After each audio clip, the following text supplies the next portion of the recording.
For today's video, pumunta kami ng Mayay Falls. Kaso nga lang medyo mambon, kaya lumipat kami ng location. Buti na lang may malapit na resort, malapit lang dito. At lumipat ng Bossman Riders Club kasama si Bossman. Dito nga pala kami napadpad, dito sa camp ko.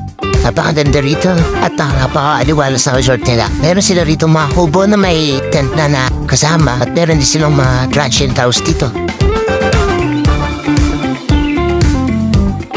Meron nga pala silang infinity pool dito pero kailangan mo maglakad to punta rito sa hagdan na to makarating doon. Pero sulit talaga ang punta namin dito. Ito nga pala infinity pool nila. Talagang napakasarap dito. Napakalamig ng tubig. Tatanggal talaga yung init ng katawan na nararamdaman mo. May kubo house din sila rito. Ito, pampamilya, pambarkada. Sigurado mag-i-enjoy ang lahat. Na-enjoy namin ang Bossman Riders Club. Maraming salamat kay Boss Mel at kay Madam.